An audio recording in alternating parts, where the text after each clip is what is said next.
Okay. Hello, everyone. Welcome to Let's Discuss the Paper right after reading it. Today we have two people, me and Yota. Can you introduce yourself? Yeah. Hi, I'm Yota Kawashima. I'm research engineer in Japan. Okay. I'm Chen, and I am a PhD student at Monash University, Australia. So in every episode, we pick a paper we wanted to read, and then we read it in 2 hours, and then we come back to discuss it. So today, we picked a paper by Leah Mudrick et al. Titled "Free Will Without Consciousness?" Published in Trends in Cognitive Sciences last year. Here, I'll first give a summary on this paper, and then we'll discuss any concerns and any questions we have. All right, so this paper is an opinion paper on the influence of unconscious processes on our free will. We can frame the influence of unconscious processes more specifically as in potential threats to free will. Now, what is free will? So free will is the sense that in everyday life, we feel like our actions are voluntary. It's like we want to do it, so we did it. So, for example, you go to a convenience store and then you choose a drink among all the other drinks there, because that particular drink is what you want. This kind of voluntary element in your decisions and actions characterizes as free will.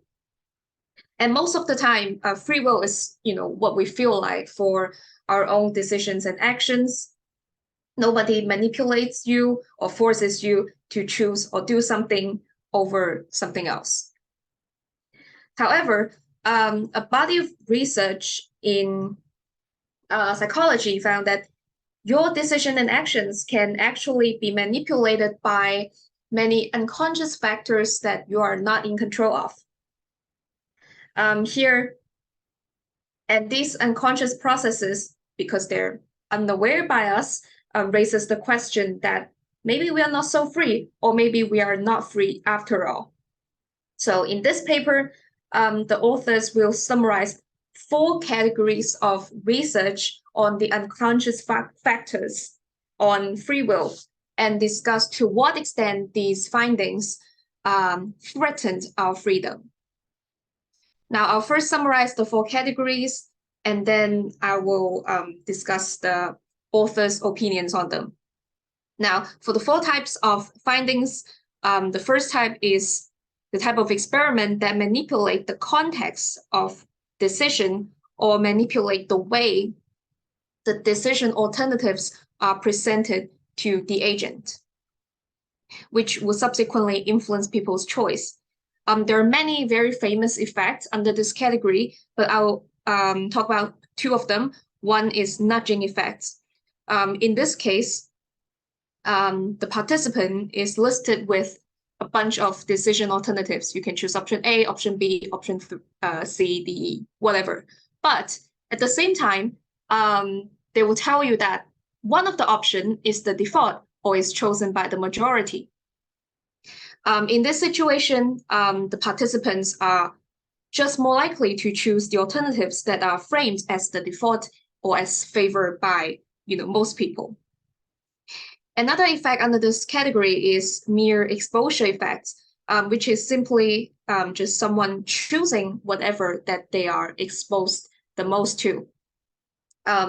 These can be seen in a lot of marketing campaigns where people choose a particular drink because they literally appear everywhere. Like you see them on the buses, on television, and then in subways. The second type of unconscious factors are the ones that manipulate the irrelevant information available to the agent when they're making the decision. So this type of unconscious factors are very commonly seen in jury trials, where the judge know the race of the defendant, and then they will subsequently give maybe harsher trial to some race over the others. And the most commonly known ones are that in US, African Americans and Hispanic defendants tend to get harsher sentencing compared to white defendants. Supposedly, the knowledge of their race is irrelevant to what they do, and what sentencing they get, but they still influence the judge's decision. And the third type of unconscious factor is the ones that manipulate the state of the agent that are making the decision. Here, the state refers to both physiological states, such as making the person hungry or sleep deprived.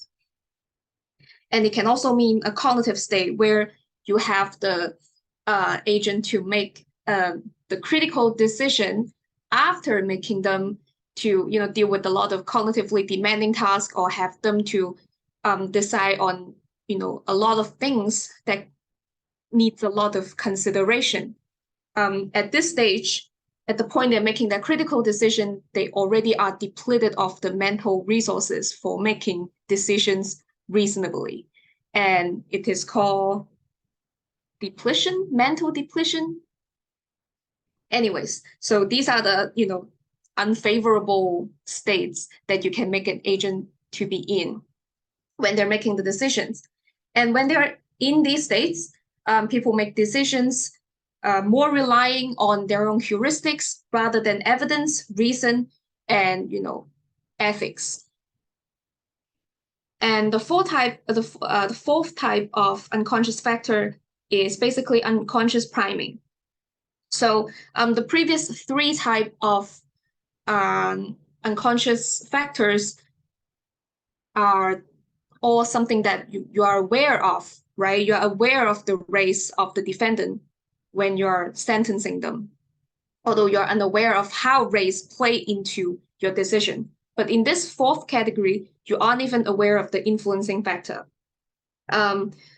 So a more solid example is that in some of the experiments, they ask people to make arbitrary decisions of just pressing the left or the right button. There's no, you don't need to give any reason to it. Just press left and right randomly or whatever, as much as you want it. And what they found was that if they present the participant with, let's say, a left arrow at a very, very brief time, and it was strongly masked so that it was totally subliminal, you are not aware of seeing any arrow before pressing the left and right button, you're still more likely to press the left button as the arrow pointed. And this is the kind of unconscious priming you can be under the influence of when you make your decision. And across all these categories, we gather that our seemingly free decision can be manipulated in unconscious ways that are beyond our control. So this raised the question of, are we still free? And do these findings truly affect or take away our free will? Here, the authors argue that the unconscious processes do pose limits to aspects of our free will, but they do not completely diminish it or reject our freedom. There are two ways in which the unconscious factors can limit our freedom. The first way is to limit our conscious control when making the decision. Here, the conscious control means the idea that we are fully aware of our motivations that we have when we make the decision, the exact decision we make, and also like the outcome of the decision. The unconscious factors sometimes take away one aspect of these controls and rendering our decision less free. Another aspect in which the unconscious factors can influence is our reason responsiveness when we're making our decision. So reason responsiveness is our ability to recognize and react to all the reasons for or against making a decision. For example, coming back to the choosing a drink example in the convenience store, if we know really well that we choose a drink because it is sugar-free, although it is slightly more expensive, then this is like the full state of reason responsiveness. But if there are other elements that we are not aware of when we are choosing it. For example, we saw the ad for the brand before coming into the store. Then this reason becomes unconscious of and thereby limit our freedom. So by rendering these two elements kind of unconscious rather than conscious, our freedom are thus limited. However, importantly, the authors argue that these elements can only to some degree limit our freedom, but they don't take away our freedom entirely. This is because the agents still base their decisions partly on evidence and reason. For example, when the judge give harsher sentencing to the African American or an Hispanic defendant, they base their decision on their race, the aspect that they're not aware of, but also what they have done, something that they're fully aware of. So from this aspect, they still preserve some degree of freedom. So in summary, unconscious factors limit our free will, but we can hardly say it threatens our freedom or make us unfree completely. Yeah. You have anything to add? No, nothing. Okay. Now to discussion.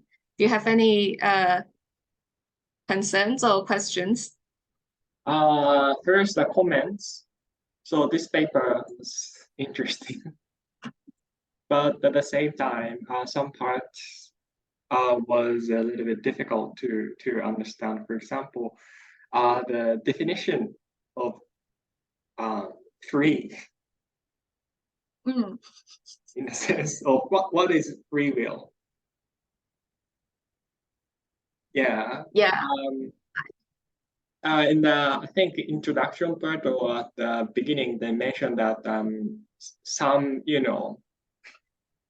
or idea, way of thinking, like determinism or reductionism and so on. And then they explain what they are talking about. And in the conclusion, they said that the key ability or the key feature of freedom is the ability to resist biases, internal states, and external context. And I agree, or I understand that. But, it's just a key feature. So what other features of freedom or free? Maybe if they're not key, then they're not important.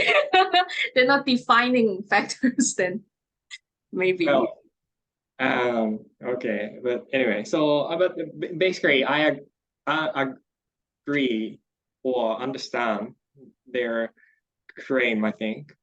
So my take-home message from this paper was like, it is important. First of all, there's no like a binary distinction whether free versus not free. Rather, we need to think about the degree of freedom. Yes. And we need some measure for that. Yeah, I think that's really important point. Yeah, that just comments.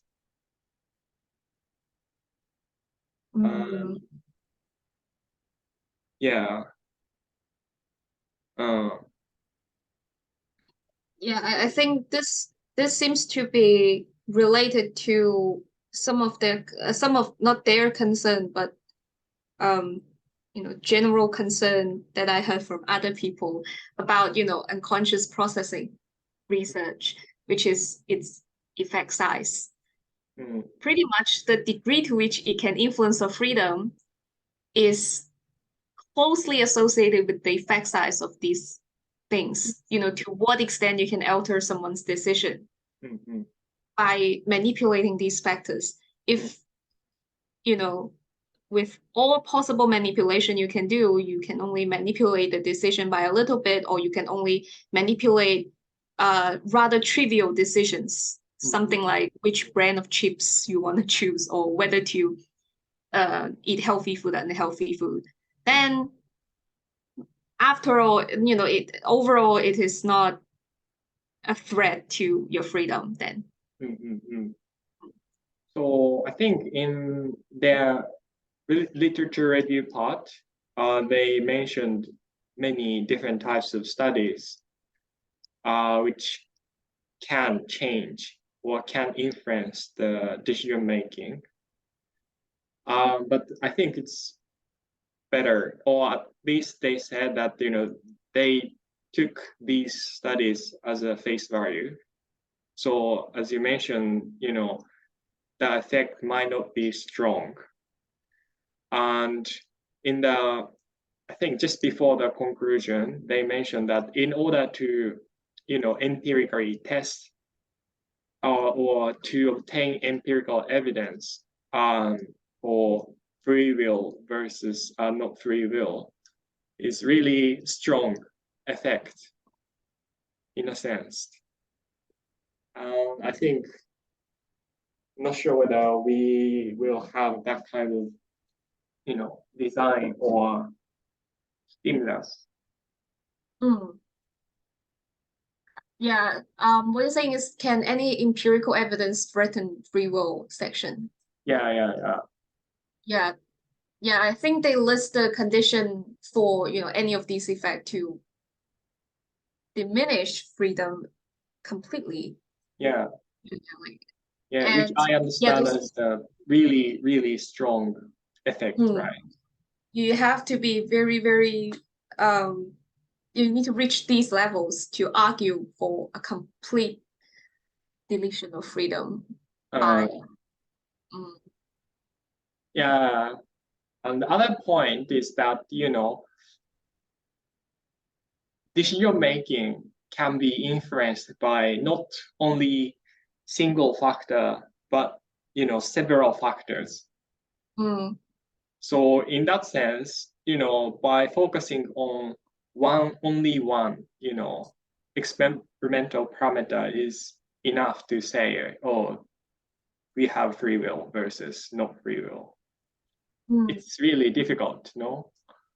Yeah, I agree. You have to consider the cumulative effects of many different unconscious factors on a single decision.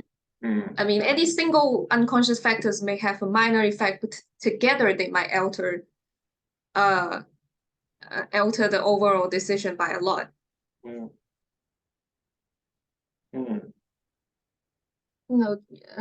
Just in terms of racism, maybe in the US, the overall how do I say this? The well-being of maybe Hispanic and African American people are much poorer than white people, and this is the result of many unconscious factors playing into the many different decision process, right? At the single case level, it may just be someone being sentenced harsher than they are supposed to be, but then overall it might have a really major impact on the population. Yeah, so again, it's very difficult. As you mentioned that, the influence or the factor that can influence the decision making just can be anything. And, it can be something presented at the same time. So it's a simultaneous factor in a sense. But at the same time, we need to think about the memory or knowledge, these, kind of experiences obtained long time ago. So I don't know whether it's possible to, consider everything. Like definitely, for example, the culture you grown up is really important, right?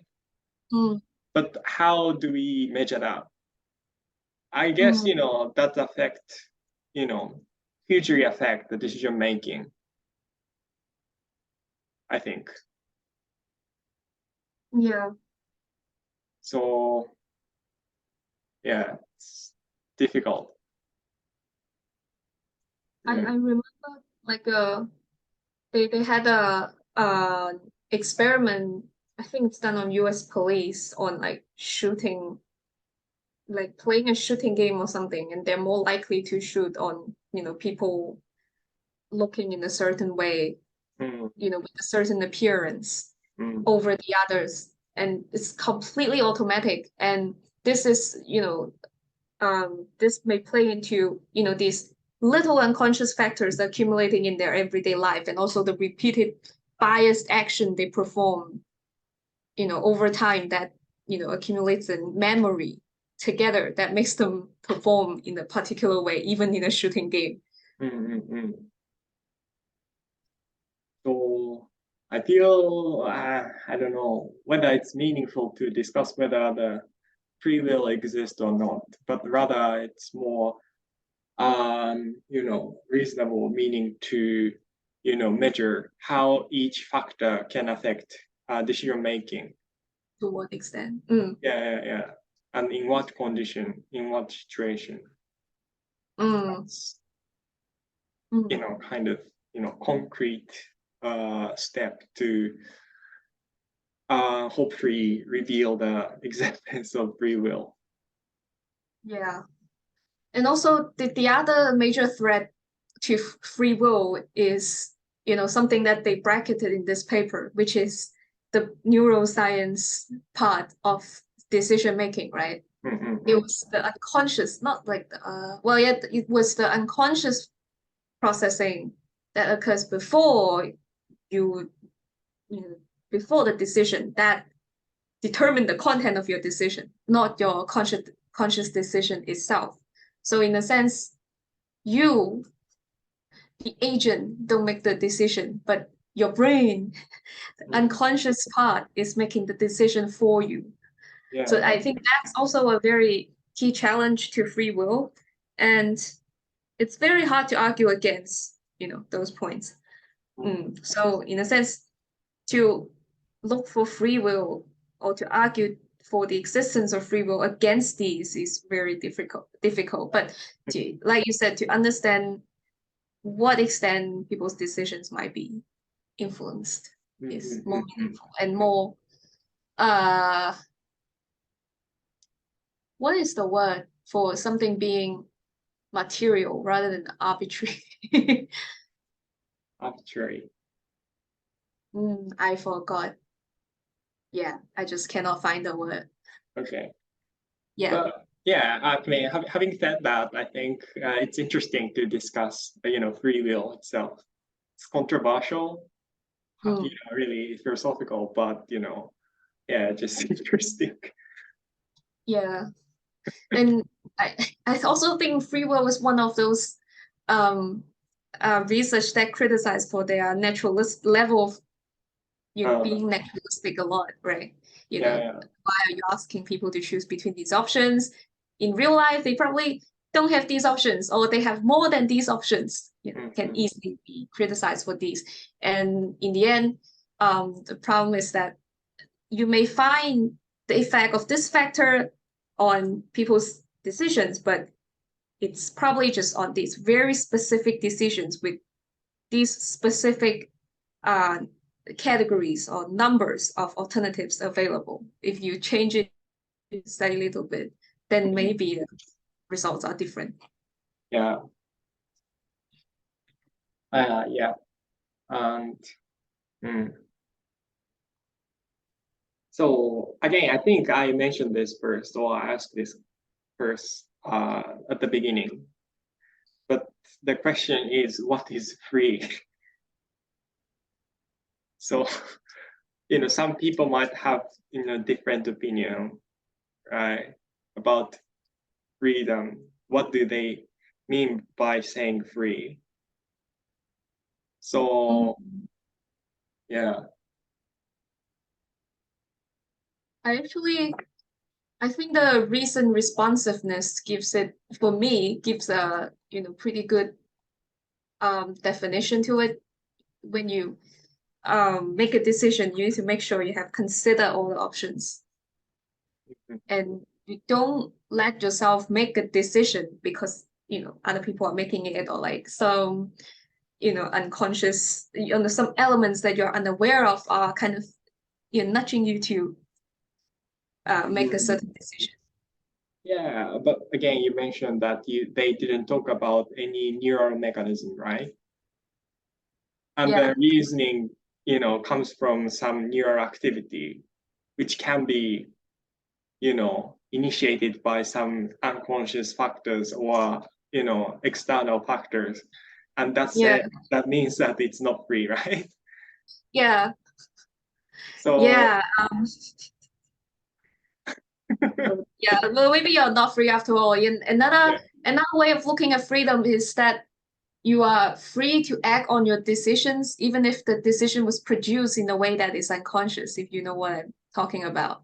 If you decide that you are going to make this decision, but the environment poses a limit on what you can do, then you're not free. But if you make this decision and then you can act on it, then you're free. Nobody's telling you not to do it, then it's free. At Mhm. least when I was in undergrad, I was in this unit called, subject called the unconscious mind. And one of the, parts is about free will. Mhm.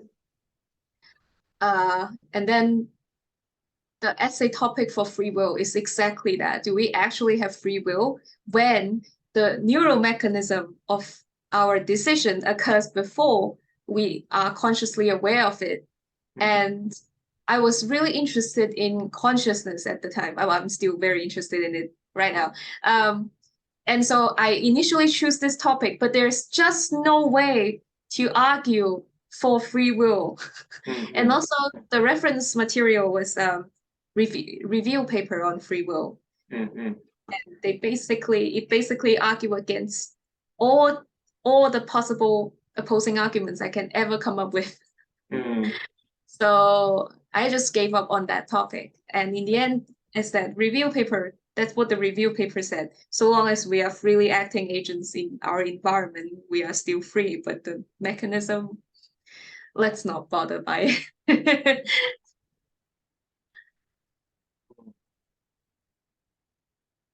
Yeah, difficult. Or in the end, we will not have answer for this. Like the chicken or egg or chicken, egg or the chicken kind of argument, which Yeah. is first. Yeah, but yeah, again, it's interesting to talk about this. And then at least I feel that this paper, shows, what we can do, Mm, which is exactly. measure the degree of freedom. Yeah. Mm. Tangible. Yes, the word. A tangible, It's a tangible. uh, tangible. Mm. Yeah. It's a tangible measurement. Mm. Because of my experience in undergrad, after I graduate and then I start to work in consciousness research, I never look at the free will materials because I don't think it is a valid concept anymore. But yeah, this paper is cool in that sense. It changed my mind to some degree.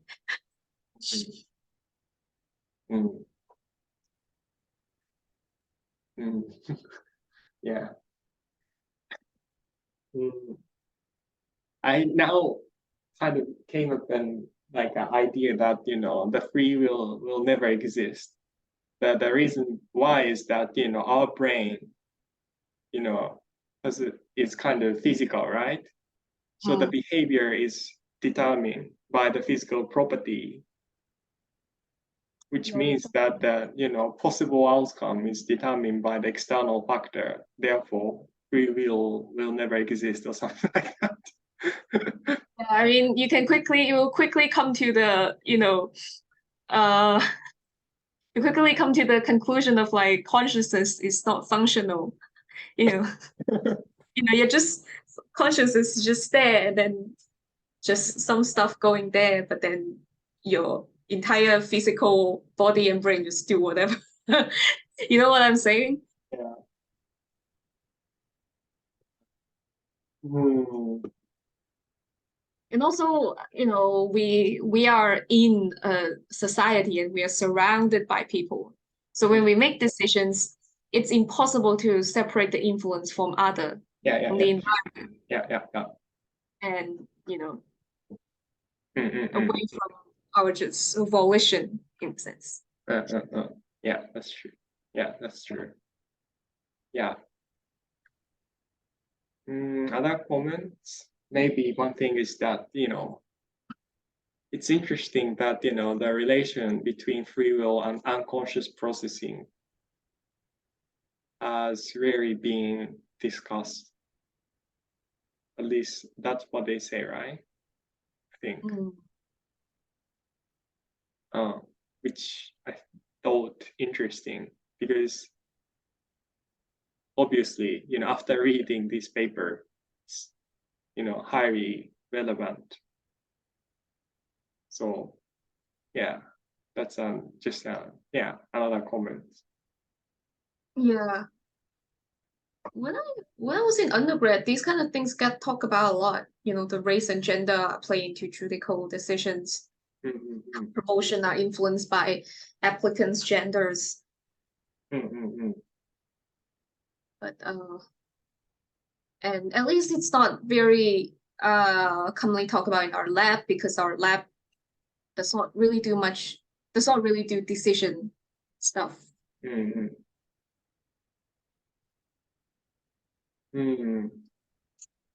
Yeah. But yeah.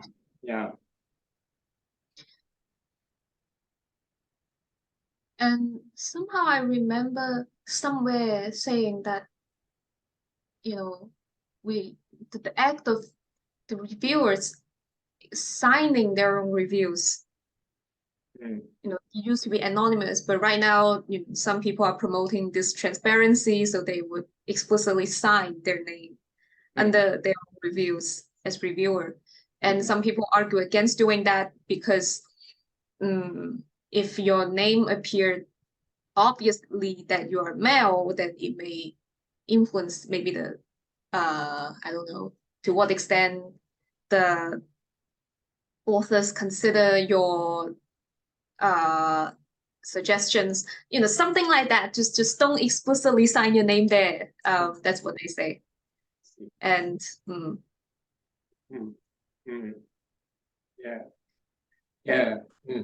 yeah, that's true. Another unconscious factors that change our not maybe decision making.